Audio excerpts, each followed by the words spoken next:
It's time for Chewing on the Wire Radio. No, God! No, Hey, God, no please, biting. no! Hey, no biting. Okay? You want me to bite you? You know that hurts, Daddy. I told you, silly. No biting, okay?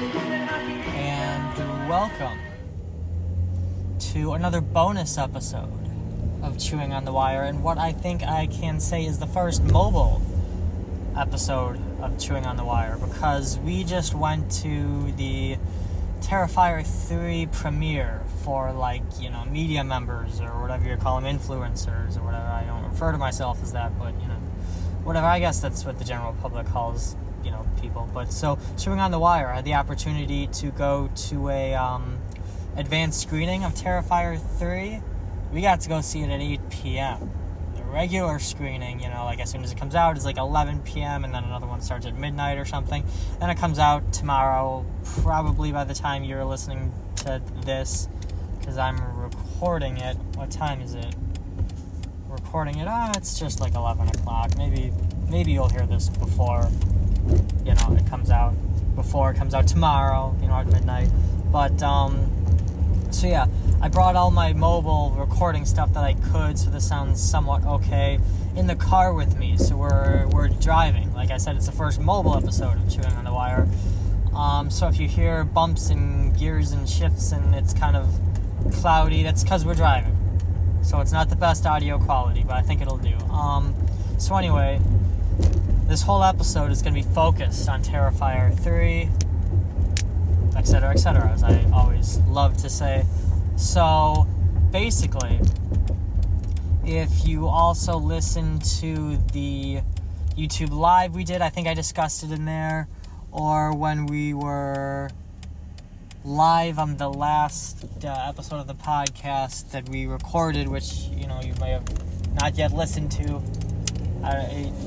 It depends if this one's out Friday, whatever. But when you listen to the last episode, the last Friday Fever we did, the part 2 to the pre-gaming, the Aftershock Festival, you hear me talk about how I love the Terrifier franchise. The first and the second movie, I have everything, on the little steel case DVDs, Blu-rays, little box sets, every piece of merchandise. I love the movies, but my one thing, and I understand that sometimes it might be just a marketing thing and not, legitimate, is,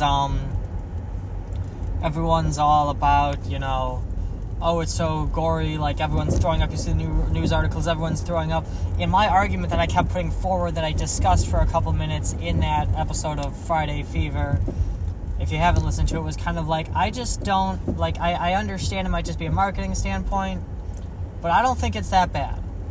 And I might be in the 1%, and I definitely think now, after seeing the third one, I am in the 1% of saying it's not that bad. If you've been through a haunted house, it is the same practical effects as in a haunted house. If you've been through a haunted house and have not thrown up, and obviously didn't, run through the haunted house, if you obviously, meandered, I guess you'd say. When I go through a haunted house, I look at what's around, oh, look at these set pieces, and then you get scared, or you have your little adrenaline rush, your little pop, and then you keep looking, it's the set pieces, I might be in the 1% with that also, because again, and as I'm going to get into here, explaining, I spent 8 seasons working in the amusement park haunted house area, meaning Cedar Point, Kings Island, Not Scary Farm, all that kind of stuff.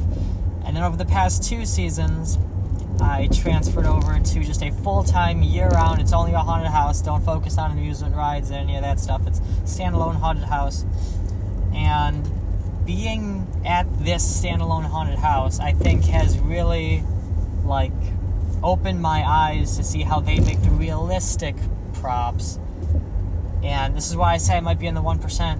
because after coming out of seeing Terrifier 3, you can just tell that it's just that thick, like, rubber latex, you know, like, and I love it. I love that they're using practical effects like this. Now it may have been $1 million movie this time because, you know, they're gaining traction, becoming a bigger franchise, but, like, they didn't used to be like that. They used methods that we use to build haunted houses to make these practical gory effects. And there is that thick rubber latex kind of, I'm thinking of, what was, it's not latex, there's another, I can't think, silicone, I think is the word that I was looking for, is the material. And it's the same kind of stuff medical students get a slab of in those suture kits when they learn to stitch people together, you know, give people stitches and all that stuff. We use that to make these professional props, and then we use Always Wet, and what Always Wet is basically what's, you know, we kind of call that type of fake blood that just always looks wet. You know what I mean? It never looks like dry blood. It's always wet. And again, that's why I'm saying I kind of understand if I'm in the 1% with this, but, like, it's not done badly. It's done awesome, and I give the third movie a 10 out of 10, just like I did with the second one. But it's one of those that everyone's hyping it up as in, you know, the government in France, you know, in Paris or wherever it may be, somewhere in France, wanted to ban this movie because it's so gory. You're going to throw up. If you're not an extremist, you won't like it. Like, you can tell. Like, the body's hanging on the walls in some parts, the blood on the floor, like, you can tell. And I feel like sometimes, and I feel like I have to keep repeating, maybe I'm in the 1% with this because I work with this and see it 6 to 8 hours a day, almost every day, but, like, not to really ruin it because this happened in the second movie, but you kind of get a flashback to it in the third. When, like, Art's body is laying there without the head, you can tell that's just one of the, what do you call it, like the latex dummy type of things, because his hands are literally like laying flat with like all of his fingers stuck together. Like, you can tell, you know what I mean? Like, and that's not a diss to it. It is still a 10-star, 10 whatever movie, 10 out of 10 movie. But it's just one of those, everyone's betting their, you know, life on this, telling me you have to go see this because of the goriness. Like, they've seen what I make for haunted houses, and they're like, this is your level thing, maybe even more extreme. And I'm like, it really isn't. Alright, like, I don't mean to be that, like, douchebag, but, like I said, at the end, you'll see a body, you know, hanging on the wall. That doesn't give away really anything. It's, you know, and you can tell, like, it's what you see in a haunted house. And I'm not gonna, I don't want to ruin the movie, and then I don't want to ruin some of the surprises that are in the haunted house that I work at. But if you go to Nightmare Cleveland and look at some of the cadavers, the fake cadavers, obviously, on the tables, they will look exactly like what's hanging on that wall because that is what they are. And that's not a diss to them, to the movie, to anyone.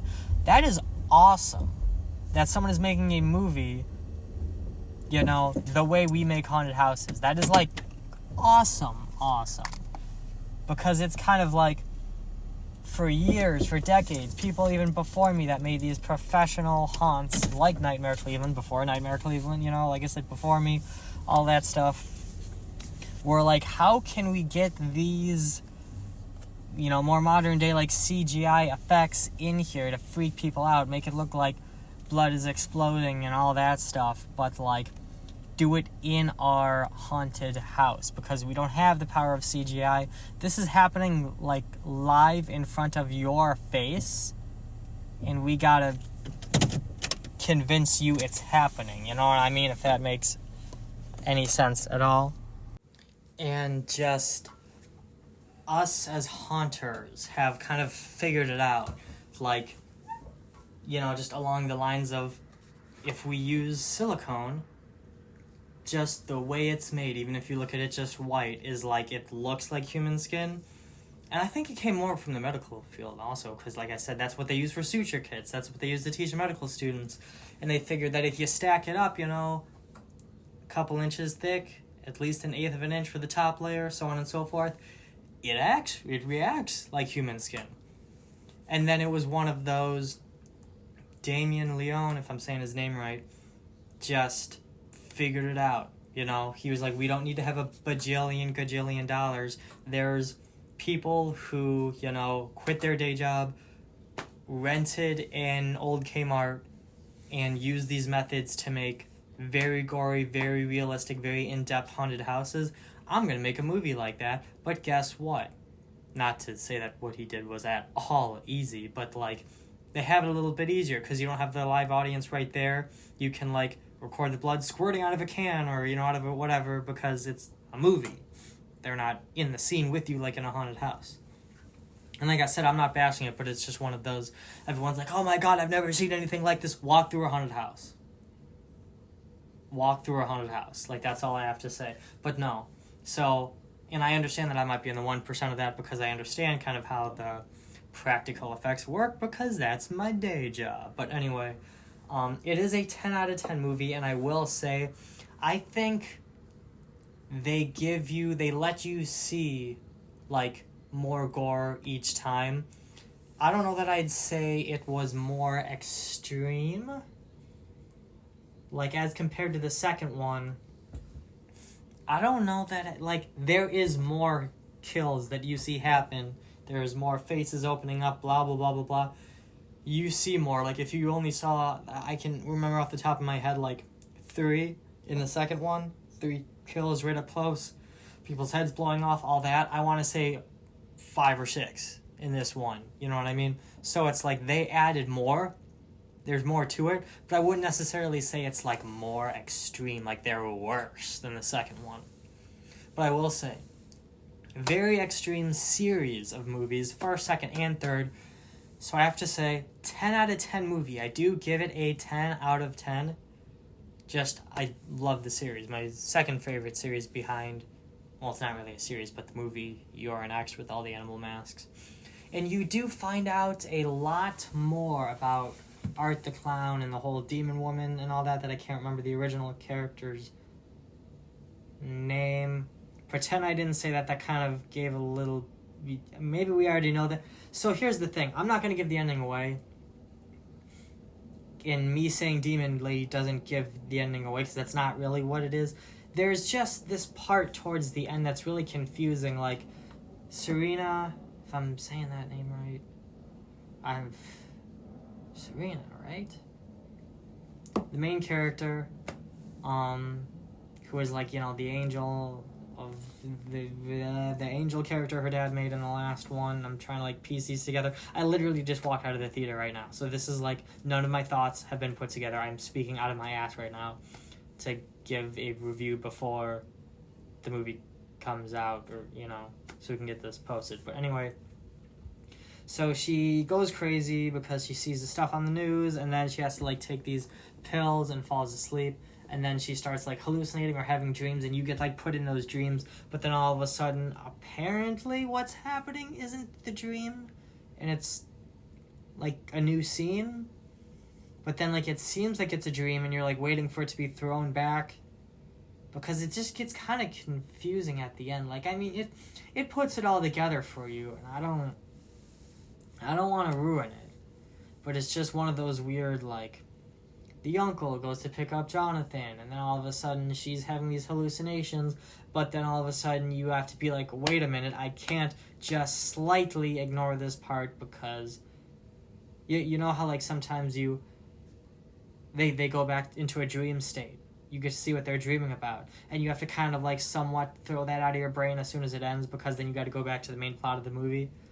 Your brain's acting like that, oh, this is a dream, but then it ends. And you were shit, that last 8-minute, fuck, that wasn't a, god damn it. And then, you know what I mean? It's that weird, there wasn't the cues for me that this wasn't just a dream. And it gets really weird at the end. Not, weird, the pits of hell open, so you really think it's a dream. But then the movie ends, and it's not a dream. It's just, so be vigilant watching it. But no, I still give it a 10 out of 10. And they're going with a crazy story. And it makes sense, is the crazy thing. It makes sense. The story, makes sense. But it's absolutely, if I tried explaining it on here, which, I said, I don't want to ruin the whole thing. Because this is it's about to come out in theaters. A hype up, go see it kind of thing. But, it's out there. Like, if I was just to try to explain it, you would be like, what the actual hell is he talking about? Like, that doesn't make sense. But if you go watch it, it makes sense. It made sense to me, at least, carrying from the first to the third. The only question I have, when Damien... voice hiccup there. When Damien... Gosh, now I can't talk. When Damien Leon was talking about, like, oh, the third's gonna really, like, put the, nail in the casket. Like, you'll figure out more about art and stuff. I feel like it was the opposite.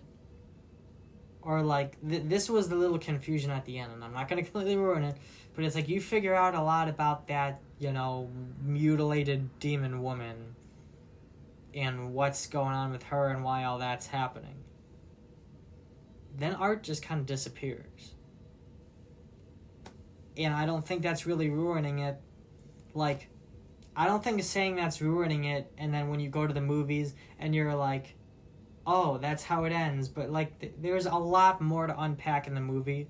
But, like, without trying to ruin it, and not even gonna lie to you, like, you don't, unless I miss something, you don't really find out what Art the Clown is. But you find out everything about the mutilated woman and why she is still alive and all this, that, and the other thing. But then it's kind of like Art just becomes a fathom and, like, you thought when the thing that happens to the mutilated woman at the end of the movie happens, you thought Art would go in with that because, like, oh, they're both part of this thing. I'm trying to explain this without ruining the end of the movie. They're both part of this thing, and that's why they exist. Well, apparently not. Because one of them becomes part of the thing. The other just walks away and gets on a bus. So it's like really, really confusing. And parts of it. It's like that you get the answers that you want, but then there's the one answer that is missing, which leads me to believe maybe there'll be a fourth. Because I feel like there is a loose end. And I feel like I can't talk about this anymore without giving anything away, so I'm going to wrap it up here. So thank you for listening to our Terrifier 3 review/breakdown. 10 out of 10 movie. Another warning, it's gory, and if you don't, like blood or work at a haunted house where you have to build mutilated people out of anthropodic silicone, then you might want to be careful. It's very gory, and it's very gory. It is. And if, like I said, if you don't know about any of those things I was talking about, what it takes to make practical effects, if you don't know what it takes to make practical effects, if you don't know about practical effects, I will give it to them, it does look real. Like, if I knew nothing about the whole silicone fake skin and all that, I'd be like, damn, that's very realistic. But reason being is because silicone is very realistic, and that's why we use it to make these skin-forming masks, these props we use in haunted houses. But then it's like one of those, again, I might be in the 1% of people that have made practical effects in the past for a living. So I'm like, if you gave me a patch, I could probably make exactly, what they did there, but if you're not one of those people, it looks very realistic and it is very gory. So I don't want to, turn people off by saying, oh, it looks cheap. It doesn't look cheap. It looks very expensive. But then, like I said, my situation is, that's what I do. So I know it's not leaning towards real at all. Like, I know what they use to make it type of situation. But no. So just in layman's term, it's very gory, and it looks very realistic, so be careful. They show you everything. They show you every kill right in front of your frickin' face and make you watch it. It is intense. I'd take it from step one and get on Netflix, if it's still on there, or Screambox or whatever it's on, and watch Terrifier 1. If you think if you're fine with that, watch Terrifier 2. If you're like, I can take a little bit more, see how far you can get through Terrifier 3. That is my advice to you, because I can sit here and say how gory it is, but like if you haven't, and this is the thing again, what I'm gonna say, if you haven't seen practical effects in, you know, professional grade haunted houses, professional, even a step up from Halloween Horror Nights, professional grade, like, I'd like, go to Nightmare Cleveland, go to the Nightmare Cleveland website, they might have a couple pictures, like that level of professional, nothing you'd ever see in an amusement park, professional haunted house type of stuff, Fear Columbus, Chippewa Lake Slaughterhouse, Nightmare Cleveland, was at the Dent Schoolhouse, I'm trying to name of just others, you know, just full-time professional haunts. If you haven't seen inside of those, this is a whole new level of gory for you, you know what I mean? And like, that's what I'm saying. I could sit here and say all day that it's gory, and you could be like, there's blood, I know. Like, no, it's extreme. Like, I didn't ask anyone to go with me to see this, because like, even like Scott or someone, it's like, if I haven't asked him, but if you haven't seen the first two and you don't understand what I'm saying when I say Terrifier or gory, I don't really want to throw you into the third one right away because it's the most gory. You know, like, it's intense. But yeah, 10 out of 10 movie. Gotta do the white people clap after the roller coaster comes in the station, when the airplane lands, or when the movie ends. 10 out of 10 movie, though. Alright, signing off. This is Skids. You know me. Listen to the Friday Fever. Watch our monthly live YouTube sessions. Thank you for hanging with me. Thank you for chilling. I'm done.